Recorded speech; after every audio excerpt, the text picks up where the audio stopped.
All right, I'm gonna power through it. I think I might actually get the rest of this done today. So this is chapter 13. So before I get started, I've noticed that, I did a little bit of looking around at other podcasts just to get an idea of what was out there. And, there's a lot of people doing very interesting, creative things out there. And a big part of it seems to be putting like interesting backgrounds to, whatever your podcast is. And mine is, I don't know, probably about average. I got a bookcase back there with all my nerd stuff on it. And then the my giant beanbag chair in the corner there, uh, which is probably one of the most interesting purchases I've made, which I'm still kind of on the fence about because once I get in it, it's kind of hard to get out of it. But what I noticed is for some damn reason, I've had like a towel hanging on the back doorknob of my closet there for, I think, every episode I've done. And I can't for the life of me figure out when I put it there or why I put it there. So yeah, I've gone ahead and changed that. So yeah, a towel just randomly hanging there. Anyway, weird. I've removed it, so hopefully it's changing the entire aesthetic of my podcast, I think. It kind of elevating it to a higher level, you know. Um, so I'm gonna go ahead and like I said, this is chapter 13.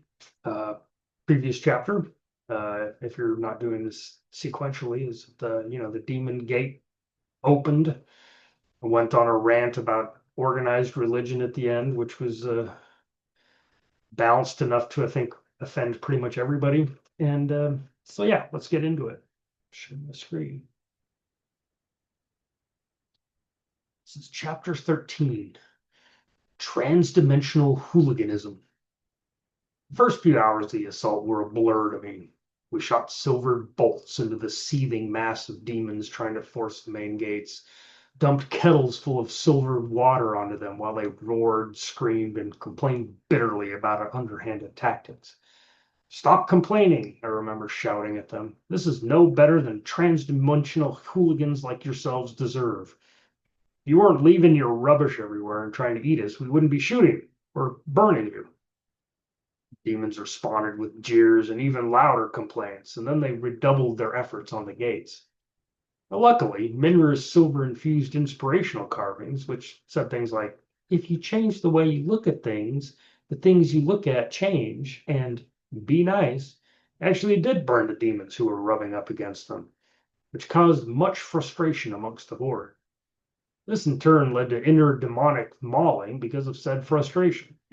One of the things that the ancient tomes had been clear on was that even though demons were extremely dangerous and capable of dismembering entire companies of soldiers in seconds, they were severely deficient in long-term planning skills and incapable of any sort of self-discipline. This meant the horde bickered and fought as the demons at the rear got bored with waiting, and soon the fields around Admini became littered with demon parts as they began enthusiastically rending each other. And we had no complaints on that, and in fact encouraged this behavior where we could by loudly repeating any insults we overheard demons directing at their fellow monstrosities. And this led to a satisfying number of affrays and scrubs, which made it easier for us to defend the walls. Of course, we didn't have it all our way. Occasionally, a demon would get irritated enough to focus on the annoying humans killing its fellows and snatch a helpless soldier from the walls. Such unfortunates were quickly ripped limb from limb and then messily devoured, which just served to enrage the garrison. And this in turn led us to redouble our efforts to send these foul creatures back to wherever they came from. After the initial attack that fateful day, Cyreen returned to the palace to make sure that the walls were adequately provisioned and to make sure reinforcements were dispatched to particularly pressed areas of our defenses. Kells, for her part, skipped along the battlements cheerfully, stabbing any demon who managed to gain a foothold on the wall, all while admonishing them on their unsavory hygiene practices. I continued to shoot demons in the head, mainly from the gatehouse, but I did that because I didn't want to return to the library and the frustrating task of trying to figure out how to stem the seemingly endless tides of demons who were pouring through the gate. I thought maybe that doing something mindless for a change would spark an insight that would extricate us from this mess. I didn't see Minwer for several hours until he suddenly showed up at the gatehouse with a wide grin on his face, his plate mail and reasoned response smeared with foul-smelling ichor and other unidentifiable fluids. "Where have you been?" I grumbled as I shot yet another yowling monster in what I assumed was its face. "We could have used your help here a couple of minutes ago. Particularly large and irritated demon almost got over the wall." "They've already gotten over the wall in several places," he said, waving his hands dismissively as if demons running amok in the city were just a minor inconvenience. "Moose has taken care of most of them by playing fetch the demon with the shrouds. He chases them down, then drags them into the central plaza where they get stabbed and burned. Anyway, it's not important. There's something I have to show you on the south wall. It's amazing." He beamed at me. He looked at Minmer suspiciously for a moment. He was actually smiling, which was odd in and of itself. But he also seemed to be in a good mood, which was even stranger. "Hmm, all right," I finally said.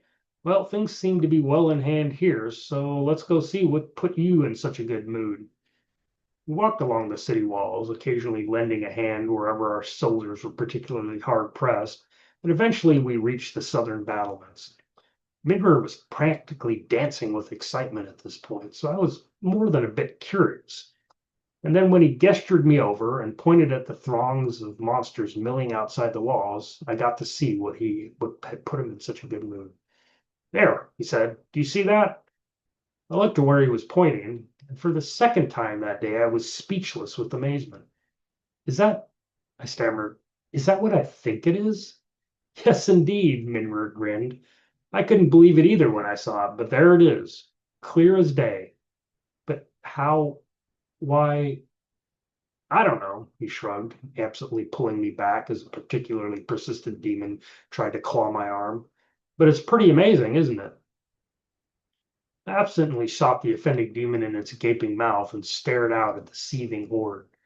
There, clutched firmly in the tentacles of a three-headed monster, was what was clearly a head banner.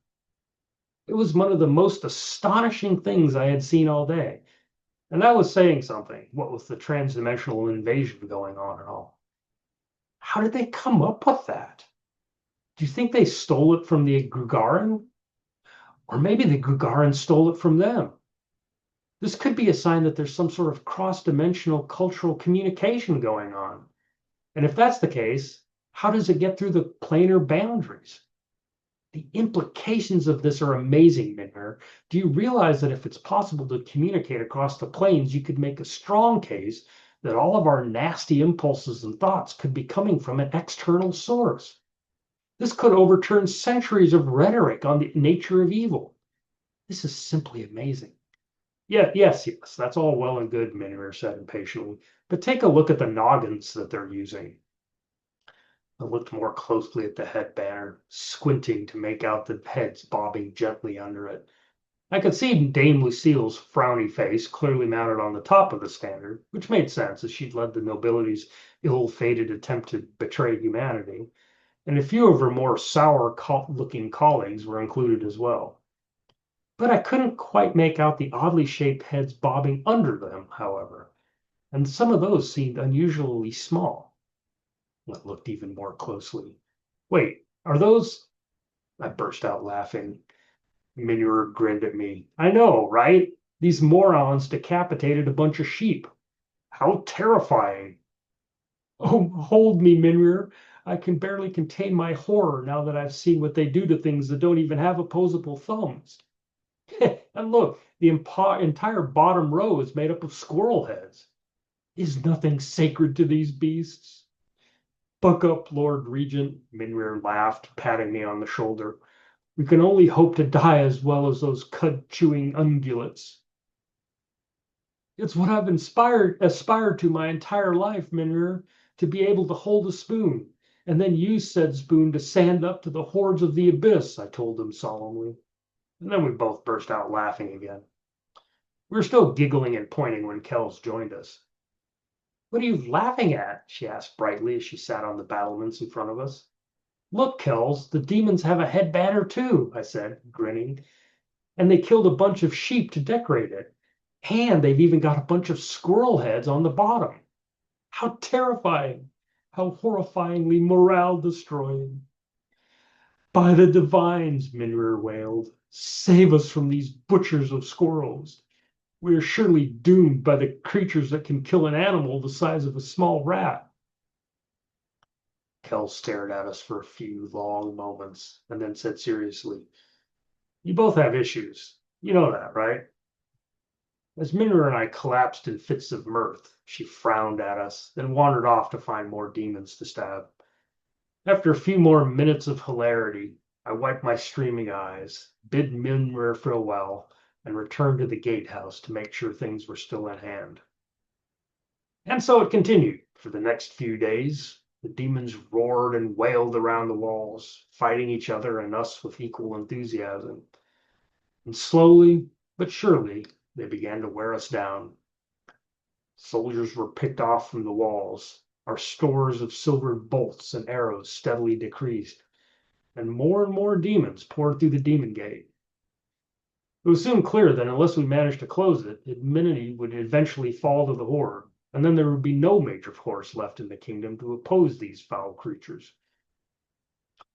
I returned to my quarters after a particularly harrowing night on the walls to find Cyreen sitting at her desk, frowning down at a small, dusty book titled Engineering Masterpieces of the Past.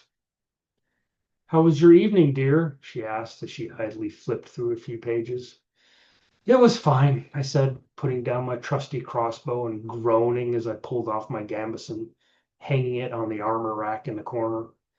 A demon called Minra's mother a prostitute, so we had to spend the next few hours cleaning bits and pieces of it off the walls. But other than that mess, everything was good. Well, that's nice, she said, her mind clearly elsewhere. I looked at her for a moment. What are you doing? Have you found anything useful in that book? I looked at it earlier, and it seemed mainly devoted to the evolution of sewage treatment systems over the past few centuries.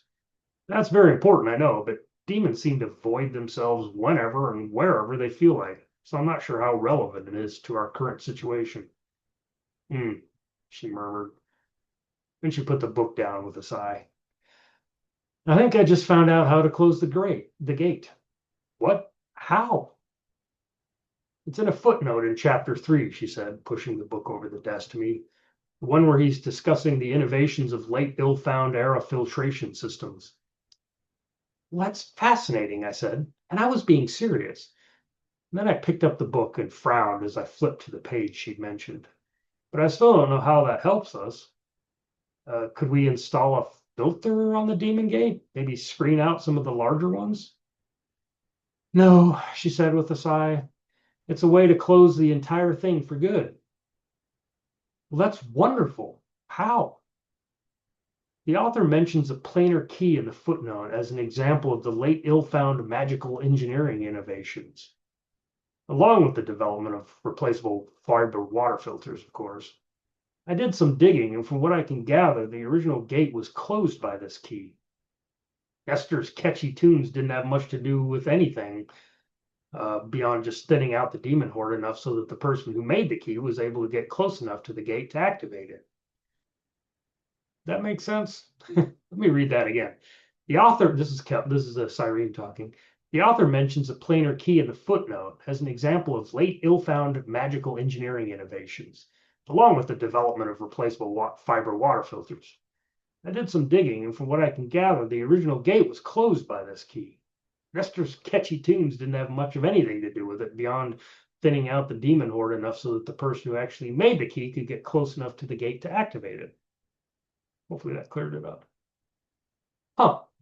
Well, that makes sense. I know demons aren't the sharpest spoons in the drawer, so to speak, and they clearly lack self-control, but I never figured them for being dumb enough to keep killing each other until they were all dead.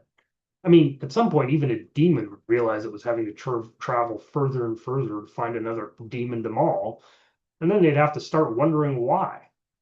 There also seems to be no end to them. They just keep pouring through that damn gate faster than we can kill them.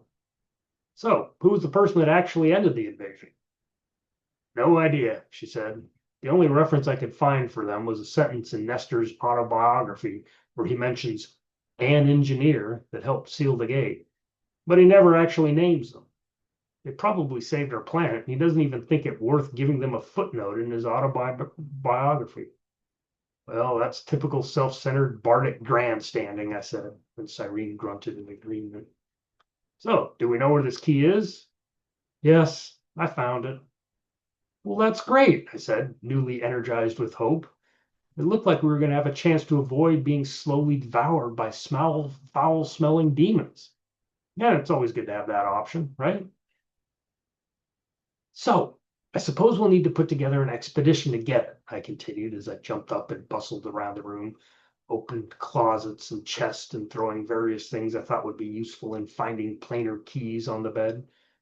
Ropes, torches, flasks of highly flammable substances, things of that nature. I'll get Minner, and I'm sure Kells would want to come along too, especially if she can stab things with those new knitting needles she's acquired. She's taken a real shine to them, which is amazing considering how much she generally likes just throttling things. And I guess I should track down Moose so I don't have to walk the whole way. Cyrene looked at me strangely. Why would you do all that? So we can go get the key. I assume we'll need to head out on an adventure. Maybe fight a legendary monster or three, save maidens, solve riddles, things like that. Don't be ridiculous, Cyrene said. The key is in a storeroom down in the basement. Why would anyone stick something vital for saving humanity in a place where you had to kill monsters and save maidens to go get it? That's the sort of thing you'd like to keep hand in case you need it again. Like now. Oh, I said disappointedly. I had actually been looking forward to solving puzzles and matching my wits with various entities whose entire reason for being was to sit around guarding something that probably wouldn't ever need to be used again. But actually, now that I think about it, any creature that was cursed to spend eternity in a room staring at some gewgaw it couldn't use or even sell to a roaming merchant would probably be a raving lunatic by the time a hero stumbled across it. Or dead, maybe, either by starvation or boredom or its own hand. Either way, I don't think I've ever hated anyone enough to inflict that sort of fate on them, even the late Lord Tavish. I thought for a moment, then brightened. Are you sure it's still there? Planar key seems like something that short-sighted covetous types would steal. Maybe we'll need to track down a hidden group of demon-worshipping cultists, evade their deviously cunning traps, and then engage their immortal and undoubtedly borderline suicidal leader in single combat over the fate of the entire world. Cyrene looked at me with fond exasperation. You're so cute when you get excited and start waving your arms around like that. But no, we won't need to do that either. A few centuries ago, our region got fed up with having to constantly guard the various knickknacks the kingdom had acquired from the endless streams of cultists, thieves, and just plain idiots who kept trying to steal them. He commissioned a series of interesting-looking objects, artificially aged them by rubbing them in dirt, and then added a few gems and gold gilding where appropriate. He put those in the kingdom treasure vault and then moved the actual treasures to a linen closet down by the palace basement. The treasures get stolen on a regular basis. You're right about that. But the real artifacts are all safely kept under a stack of towels and washing rags. It just ended up being easier to do that than to try to create puzzle traps and feed guardian monsters. She continued, it's cheaper too. Do you know how much gold it takes to keep a minotaur fed? It's expensive, I can tell you that. So it just makes good financial sense to do it this way. Okay, then, I said dejectedly. But I was looking forward to partaking in an epic quest, so I wouldn't have to go over those sheepland financial reports. But I guess we should go get this thing sorted so everybody can come home and go back to being productive citizens again.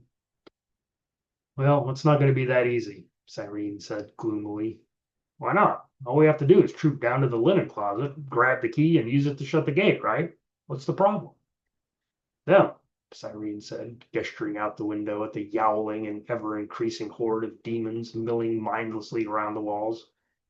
We've got to get through them. So, yeah, it's a nice shortest chapter. There's one more where they actually go and try to close the gate. And I just noticed this. I don't think I have anything deep to say here, although maybe a little bit about that fantasy trope of you're always having to trek around to find the doodad that's going to save the world. And I get it. I mean, I think, it does provide a nice story, good story. Um, and even from a logic standpoint, if you got something hugely powerful, you know, uh, chances are people are going to steal it for whatever reason. Um, but if you've got something that's going to save the world, um, hiding it away, I guess, makes sense if there's other entities out there that are kind of actively looking for it to destroy it so that they can destroy the world for whatever reason. Um, but in general, keeping things like that close to hand, I think probably makes more sense. And actually, it's not a criticism about the fantasy trope with that. It's just kind of pointing it out because it amuses me.